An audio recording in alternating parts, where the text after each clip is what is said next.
Testing one.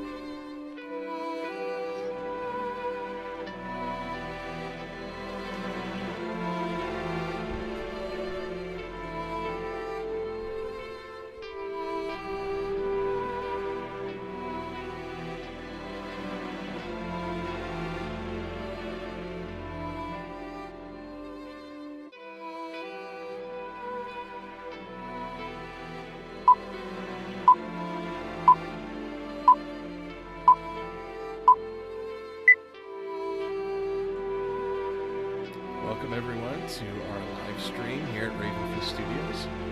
We hope that you bear with us through any kind of technical difficulty we might have. That game audio is probably blowing out everyone right now. Sorry about that. Anyway, welcome. We wanted to do a live stream. It's something we've been talking about doing for a while now, and we thought that celebrating the Steam sale would be a good reason to do so. We're going to go around Unicorn Tales a little bit, a game that we released about a year and a half ago, and that has done pretty well on the Steam store. We have a pretty good community of people who appreciate the game and like playing it. So we're hoping to grow that community some, and we hope that people who are just finding out about the game will join the stream, and that people who have played the game and love the game will enjoy it as well. So without further ado, let's do some playing. We're going to start off with a new game.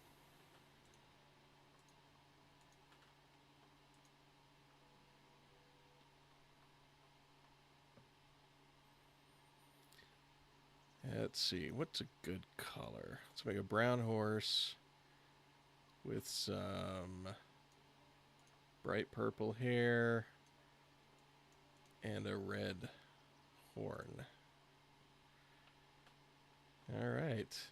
With me today, I have an assistant with me named Jules, and she's going to be helping me keep an eye on the chat and making sure I don't miss anything, so feel free to use the chat option. But we created Unicorn Tales, started development on it probably 3 or 4 years ago. And the idea behind it was all of the development team at Ravenfist, we had daughters who wanted to play unicorn games, and there aren't that many out there. So we decided we'd make one.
Whoa!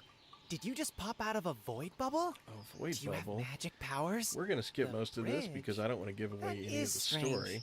Nice to And meet you. part of the My name is- purpose let me help of you. this live What would you stream like to know about? is just really to Sure talk thing. about kind I'll of the be around. development of it, as opposed to showing any place or any gameplay or any story like that. So I'm just going to run around this island a little bit after all these new quest added things stop popping up. Grab a few butterflies, because who doesn't want to do that? But we're just going to talk about kind of the development of this game and where some of the ideas for it came from. I mentioned earlier that we were developing it for our daughters, and so while we were doing that, we very quickly decided that we were going to add things to the game that would keep us interested as developers, just to make sure that we didn't, kind of get burned out on the project or anything like that. So we started adding interesting notions to the game, because at the time, our daughters were young enough that basically all they said was, we want to run around as a unicorn and we want to collect butterflies.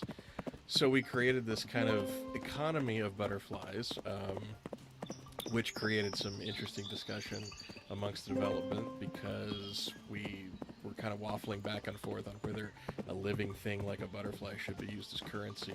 But we figured, it's high fantasy enough that it'll be okay.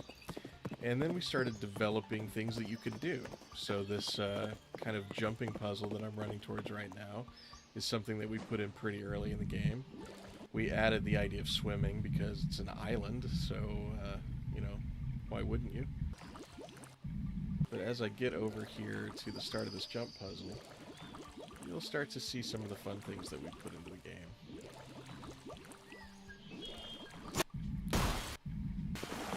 Magic Travel was something that we put in originally as a way to test faster, but actually ended up being a pretty fun way to experience the game. So we put some jump puzzles in, and we only put one real jump puzzle in because we discovered very quickly that jump puzzles meant we had to be a lot better at programming the movement of the animal. I think we did a pretty good job. I think the unicorn moves well. It's very forgiving for younger players that this game is aimed at, and still offering the ability for older players to do some pretty fancy movements. You can play the game with keyboard, mouse, or with a joystick, so that's fun. I'm going to collect all these butterflies, get all my flashy flashies. And then something we added to the game pretty early on was books. So here you grab a book and you can pick that up, and then if you go into your menu, then you've got a book that you can read, and you have it being narrated, which I'm going to pause right now because you'll probably notice it's my voice narrating the book.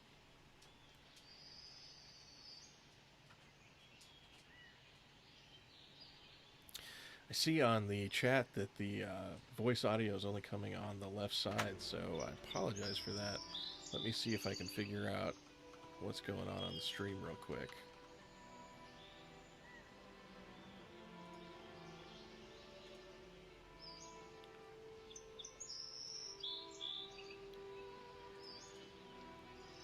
See if that helps. If not, I apologize. We may just have to do with audio coming from the left side. Hopefully it's audible. Jules, do you get any sense that people are having a hard time hearing me?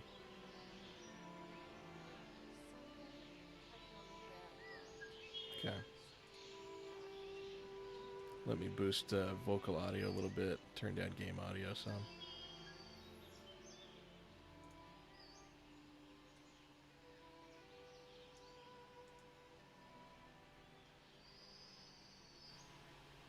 Okay, hopefully that'll help hear me a little bit clearer. If there's still problems, feel free to post in the chat, and we'll address it just as quickly as we can. But anyway, as I was saying, with the books, it's something that we added to the game pretty early on.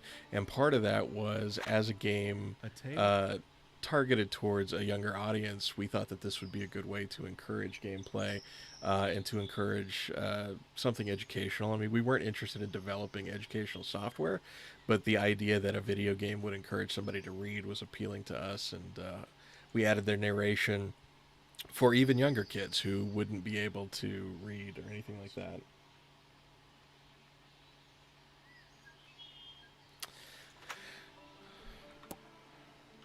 But books are scattered all throughout this game, and we also took the opportunity to use that to work on some of the lore of the island.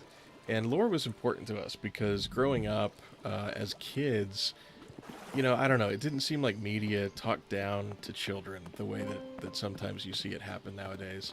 So we really liked stuff from our childhood that expected a lot out of the audience.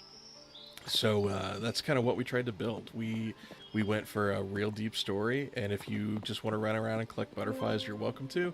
And if you want to actually get involved in some of the story of what's happening with these unicorns, we tried to provide that so that it had a little bit of everything. There was a while during development of the game that we tried to kind of do a Pixar thing, where we split the difference between developing for children and developing for adults and trying to hit kind of both demographics, and we felt that we were serving neither. So we really kind of geared it more towards children, which doesn't mean that adults can't enjoy it, and we've had tons of feedback from adults that have really gotten into the game, so we're grateful for that and we appreciate that. and we hope that we made something pretty good. I will mention at this point, as I'm climbing up these ridiculously steep mountains, that one of the inspirations for the game is Skyrim, and we probably wear that inspiration on our sleeve. But one of the things that I've always loved about Skyrim and the Elder Scrolls, going back to Morrowind, is the fact that there's basically no mountain in any of those games that you can't climb if you're not willing to hit the jump button hard enough. And so we put that into this game. We liked the idea of just absolutely being able to go anywhere and not having any limitations. And we tried versions of the game where you couldn't climb mountains and you had to find paths and that sort of thing, but it just didn't work for us. We also love the ideas that bears would be roaming around the island, and they're fun to see, and they shake their heads, which I think is amazing. So anyway, we have paths in the game just to kind of direct you and help you to know where you need to go to find different objects, different places to play, that kind of thing. But if you want to take it off-road, we're not going to stop you. And that was a pretty early design decision within the game. And you can speed up. This, there's a little bit of backstory to where this idea came from with the giant tower. This rickety path leading up to it, if you dig deep enough in the game, you'll find that there is one unicorn who is completely in charge of building stuff, but we kind of sort of hint that maybe he's not that great at his job. So we thought the idea of the scaffolding that goes around this tower being this absolutely terrifying looking path was pretty amusing to us, so that's why we stuck that in the game. And then if you make it up to the top, then almost fell there. If you make it up to the top, then you'll see a couple of surprises that await. You get some pretty architecture.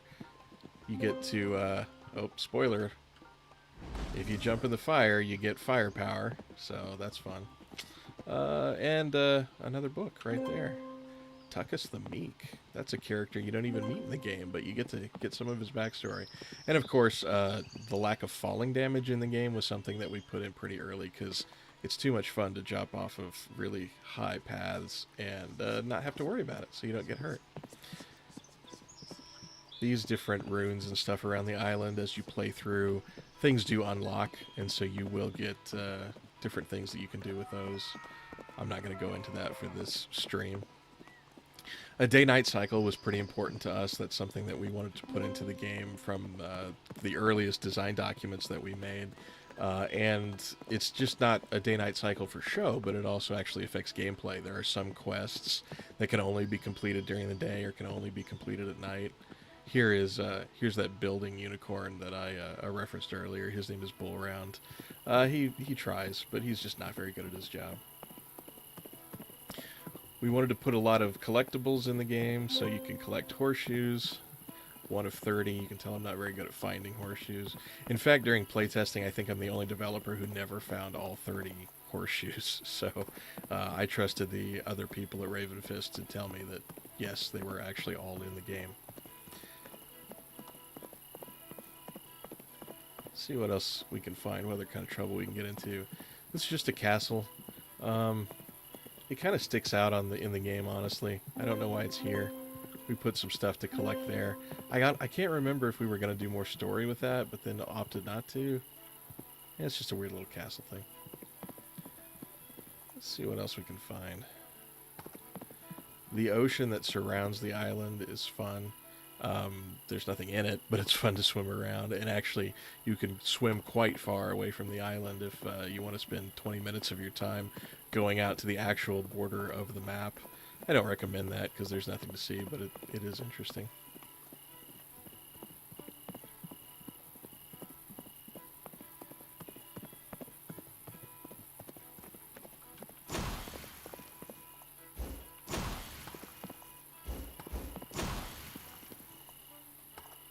There are several different magic spells and powers that you can collect, which is a lot of fun. This is the main castle, and I'm actually going to run around to the front of it instead of jumping in through the back. As we tested this game before, during, and after release, we all got quite good at shortcuts. There actually is a speedrun record for Unicorn Tales out there, and let me tell you, I could beat it by a lot. But I didn't think it was really fair for a developer to enter a speedrun record. So, anyway, if anybody's out there still speedrunning Unicorn Tales, you can make up some ground. Trust me. But there's a lot of unicorns that you can interact with. This particular unicorn is named Bersha. She's pretty integral to the story. So we have a question on chat that is Unicorn Tales still set to receive updates? And for anyone who's played the game since we launched it, first of all, thank you. And second of all, I know that as developers we promised a roadmap for 2021, and we have not forgotten that promise. The problem was we have been doing some research for what we can do with Unicorn Tales, and we've been trying to put a couple of pieces together before we announced anything. Because the worst thing you can do as developers is say, hey, we're going to do this great big thing, and then eventually have to take that back and say, oh, we weren't able to do so. So we didn't want it to announce anything and then find out that we weren't going to be able to do it. So actually we are working on some posted information that we can post on our Steam forums and on our website to update everybody. That'll be coming really soon. I'll go ahead and spill the beans on this live stream, and hopefully the other members of Ravenfist won't be too mad at me. But what we had been researching was the possibility of porting Unicorn Tales to a certain device that is small and handheld that can also be plugged into a television, created by a company with a giant N in front of its name and a console name that rhymes with the word itch, if I'm getting my point across. And I have to be like that because this particular company has very strict non-disclosure agreements. So that's what we've been working on, and we've been trying to make it happen, and sadly it's not going to in the near future. We kind of built the game too big, because our initial development platform was PC, and getting it to the point where it would run on a different platform like that, we would have to basically recreate the whole game, strip out a lot of the content, a lot of the graphics, a lot of what makes it kind of, so to speak. So instead of tackling that, we are looking at just updating what we have and adding new content to that. I don't have a date or anything to announce specifically yet, but do not think of Unicorn Tales as a dead game. I mean, it is still something that we have a lot of story to tell, and it's something that we are looking forward to expanding and revisiting in the future. Hopefully that was a very long-winded answer to your question. Sorry about that. But anyway, let's talk about where I'm at right now, where I've just kind of been running around rambling. This is the main castle. I mentioned Bersha, which is one of the main characters of the whole game, and you'll do a lot of interacting with her. But we kind of built this with the idea of a bazaar and a shop area. You have a blacksmith right there. You've got Hatter over here. You've got vegetable growers, different unicorns that you can interact with. And this is an area that has some interaction, but it's an area that we could do a lot more with. We could put a lot of growth in. And you have these two poor babysitting unicorns, which if you get to their dialogue, it's pretty hilarious. But anyway, this was kind of the main hub of the game. And you'll return here a lot to get quests. You'll return here a lot to turn in quests and to progress the game. So that's kind of what this was. And, you know, this comes just out of fantasy tropes, that kind of thing. And there is a lot of fantasy involved in this game and where it comes from and a lot of where the ideas are.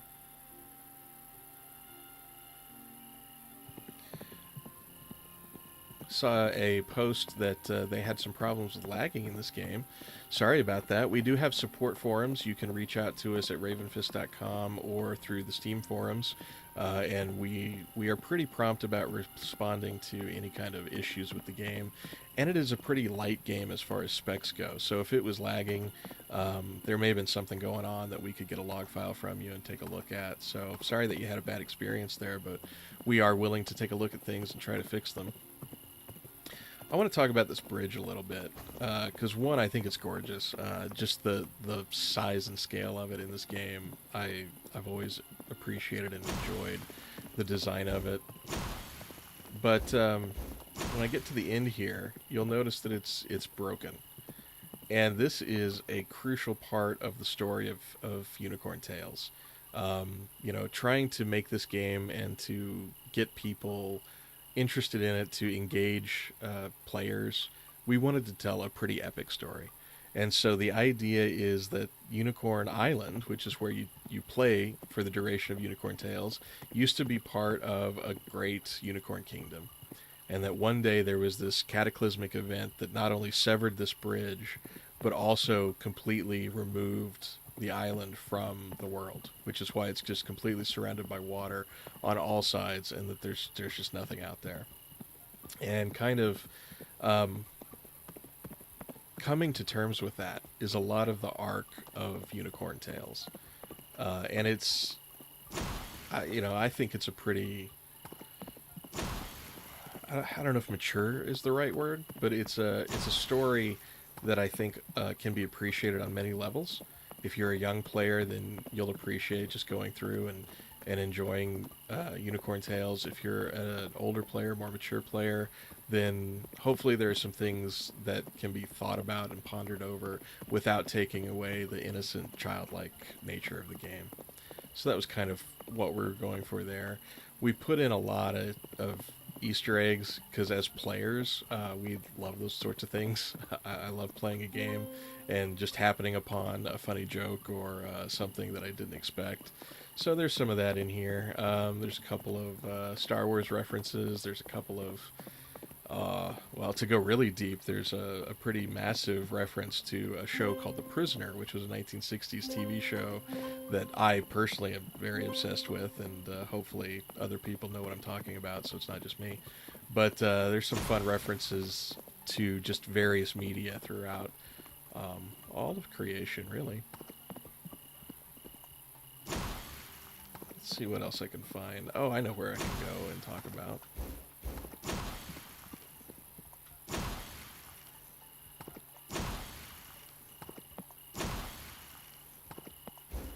We had been thinking about this game for 2 or 3 years, and then when we actually started developing it, it took about a solid year to get it to the point where we could release. We released in early access, which we thought might be a benefit, and just from a developer standpoint, really didn't do a lot for us.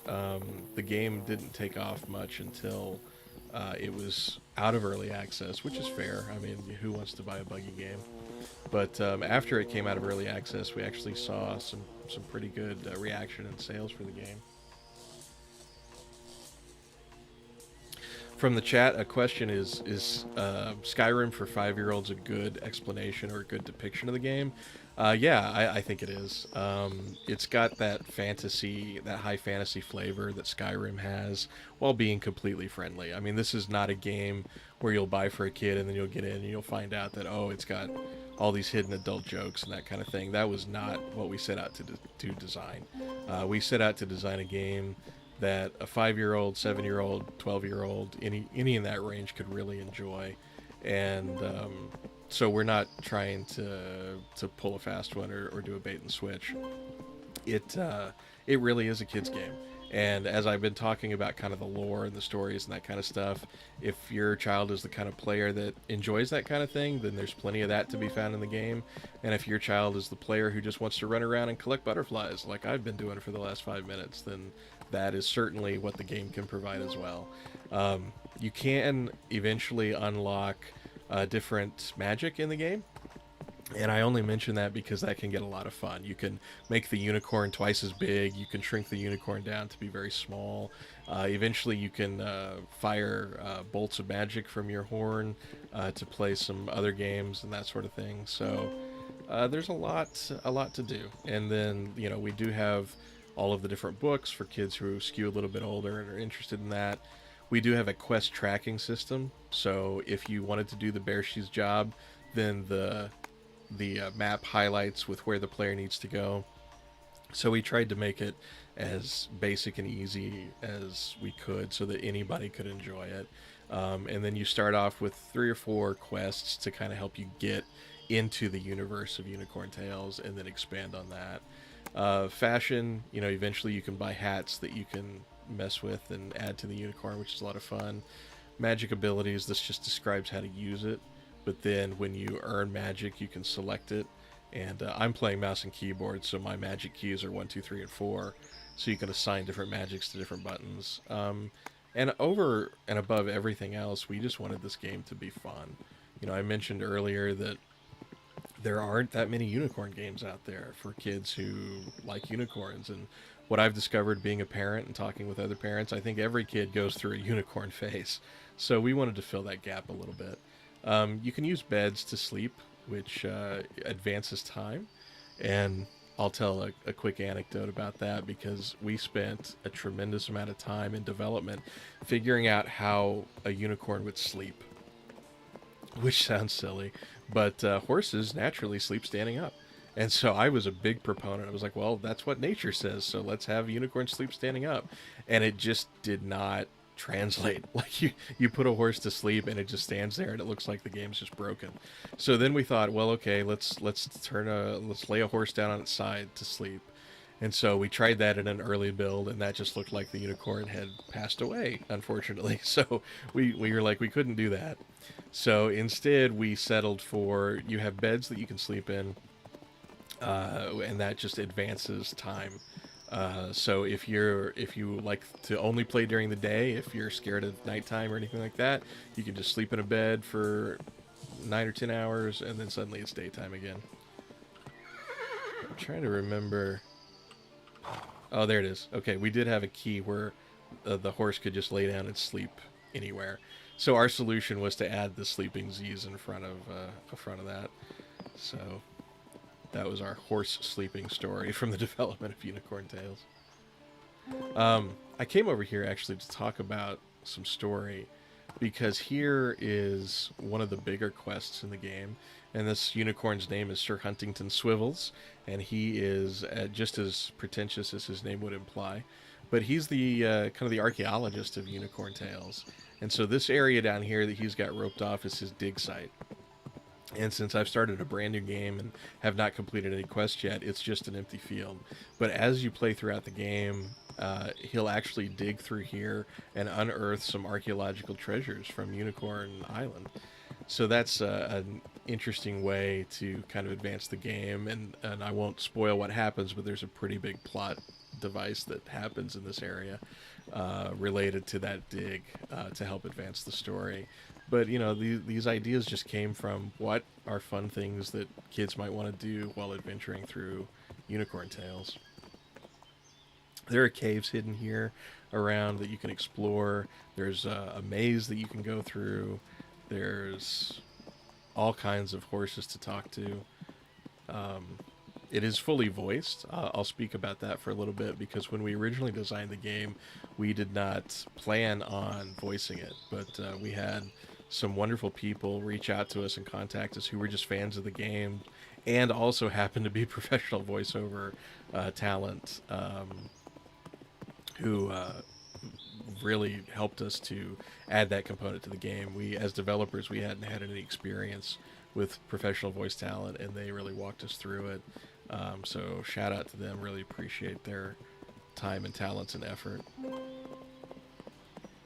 There are a couple of villages in the island, and we just wanted it to feel like a populated living place.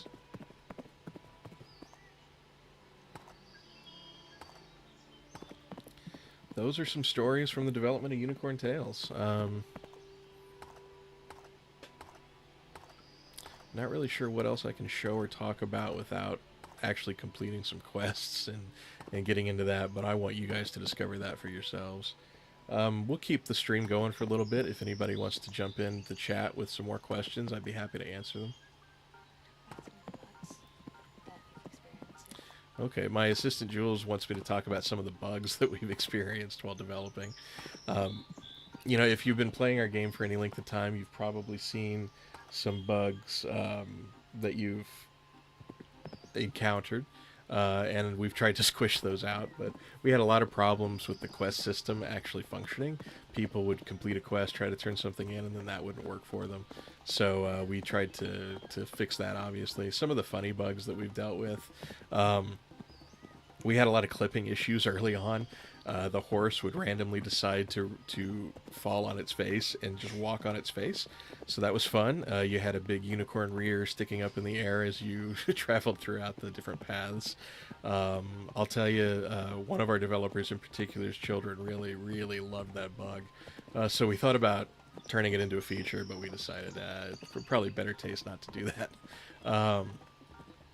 Other bugs, we had the dialogue system was a trip to develop, and especially once we got full voiceover, we had a lot during testing, a lot of dialogue trees that would just break. And to be honest, I still don't even know why they would break. And I say that being the person responsible for creating them. But I would create them, and I swear they were done correctly. But then when you implemented them in the game and played it, it just wouldn't work. So thankfully, our programming genius at Ravenfist was able to make the dialogue system work for us, so that you could actually play the game and advance it. Had a question in the chat about what my favorite spell was. That's a tough one. I love this fast travel, the one that I'm demonstrating right now. And it's probably, I love it because one, it's the first spell you get. It's just given to you in the game. And two, with all the testing that we do, anything that helps me transverse this island faster, I'm a big fan of. But we've got some fun spells. And also, if you manipulate the fast bolts well, you can get on rooftops and get places that you're probably really not supposed to go. So that's fun. I got a question on chat about accidental features. Boy, there probably were. And I'm trying to think of what... Oh, hey, quest complete. I just drove by the butterfly shop, didn't even realize it. But hey, I finished a quest, yay me. Features. Bugs that became features. I'm drawing a blank on that one. I'm sure that there probably were some. There were certainly a lot that we talked about. It was like, hey, do we want to turn that into a feature? Do we want to keep that in the game? And a lot of times we opted not to, because what we found out was happening was any of those bugs that we wanted to include and then opted not to, they started causing other problems. And so then we would have a bug pop up and we would trace that back and find out, oh, it's because we left this bug originally, and didn't take it out, so that was part of it. This bouncing ball, that's maybe something that we left in that was a bug. We intended to have a bouncing ball just as something fun that you could play with, kind of a physics thing, but where it spawns is seemingly completely random, and it wasn't supposed to be. It was always supposed to spawn in the village, but you know, what's the harm in letting the ball spawn wherever it wants to spawn? So that was fun. We had okay, here's something. We had a problem with the swimming initially, so it took a lot to get the unicorn to go underwater, and because of that, the unicorn would just constantly walk on water, which inspired this ice power. So I can collect this ice power, assign it, and then I can freeze the water and walk on it. So that was maybe a feature that came out of a bug. We didn't keep the bug per se, but what the bug caused we thought was cool, and so we turned that into a piece of magic that the user could find. There's also some power bugs. You could turn off power, but it could still be there, and then mess with powers. One of the bugs that we had to deal with is the switching on and off of powers. So we had to be very careful. Like if we had the ice power, we had to turn off the dash power, or in this case, you hit the dash power and it shuts off the ice power, because having them coexist was beyond us. I'm sure it's possible, but we opted to not take the time and just shut off multiple magics at the same time.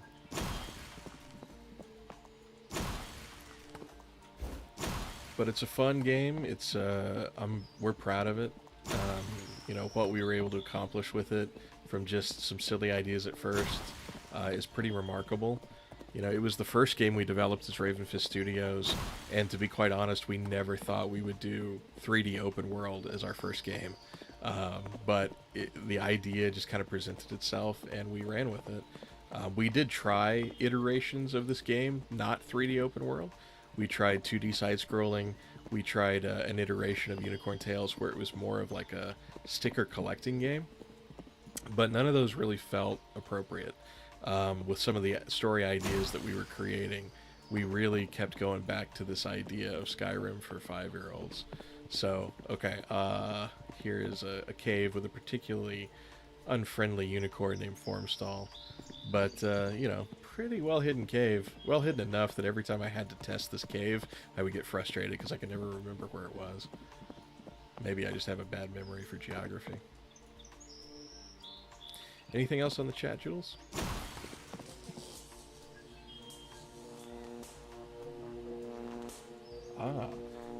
Interesting. Somebody posted if the dash was actually faster or slower over time because it does have a recharge rate, and I'm 99% positive that it ultimately is faster because you can usually get 3 charges on a good jump. And there we go. Just barely did it. So it does seem like, I understand that question. It does seem like it might be slower overall, but going back to the speed run that I alluded to earlier, there was a point where I was testing this game so frequently with Dash and with some of the other magic that you unlock later in the game, I could complete the entire game in about 6.5 minutes. And I think the current speedrun record is somewhere around 11 minutes or something like that. So Dash helped me do that. And if Dash, in fact, is slower, then I might even be able to shave some time off of my record. Here's the hat guy. He's fun. I always liked the fact that he was wearing a Sherlock Holmes hat. But these hats do rotate. And I'll tell you the secret. They rotate every time you exit and reload the game. So if there's a hat that you want, then just keep quitting the game and restarting it, and eventually you'll find your hat. And you have to use butterflies to buy the hats. All right. Any other questions in the chat? Oh, there was one. All right. I think that will call this a live stream. Thanks, everyone, for logging in and joining us and participating in the chat. Really appreciate it. We will make this stream available just as a video that can be watched shortly after, so look for that. And this is something that we hope to be doing a lot more of later, so if you have some live stream ideas or some things that you want to know about Unicorn Tales, let us know. Yeah, to carry on that Dash conversation, yeah, I do think it is faster than the fire that you get later. Haven't run tests about that. Haven't talked to our main programmer because he would know for sure, but just from the feel and just from as many times as I've run through this game, pretty sure just spamming Dash is the way to go. So hopefully we got a speedrunner out there posting these questions, and if so, good luck getting your score down. All right, everyone, that's it for me tonight, but we will see you soon on live stream and anywhere else. As always, check out our YouTube channel for more videos, not only about Unicorn Tales and about games that we are creating, but also just about video games in general. We'll post a lot of video game discussion, video game essays, that kind of stuff. Check out Unicorn Tales on Steam. Keep your eye there. And yeah, feel free to reach out to us. Our emails are posted, or we check the forums regularly, so we're pretty easy to find. If you have any trouble with the game, let us know. If you have any questions about the game, any ideas for the game, we love to interact with you guys and to hear those sorts of things. So we are going to do that. I'm going to switch real quick and discuss a review that we received in Unicorn Tales that I just think the world of. So we're going to transition out of this game and into that. And here we go. So you can see this review that we recently received on Steam, and it's about one of my most favorite things ever. This reviewer says that Unicorn Tales is the Evangelion of horse games. Evangelion of horse games. Which is outstanding. So grateful for that. And for anyone who is just looking at this game or has only played a little bit of it, maybe just gone through the main story, we did try to pack it full of some crazy stuff. So in one of our other Steam reviews, they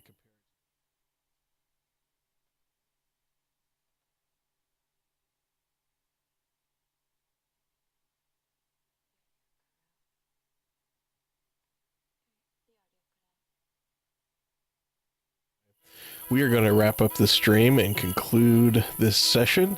We'll see you online probably in a week or so. We'll try to do these every week, give or take. In the meantime, feel free to check out our other videos on YouTube. Go to ravenfist.com to find out more about us. Check out Unicorn Tales on Steam or unicorntalesthegame.com. All of these different places you can find us and get information about Ravenfist and what we're up to. And maybe one of these streams here pretty soon we can show a little bit of what we're working on for our second game, which could be pretty exciting. So anyway, thanks a lot and have a good one.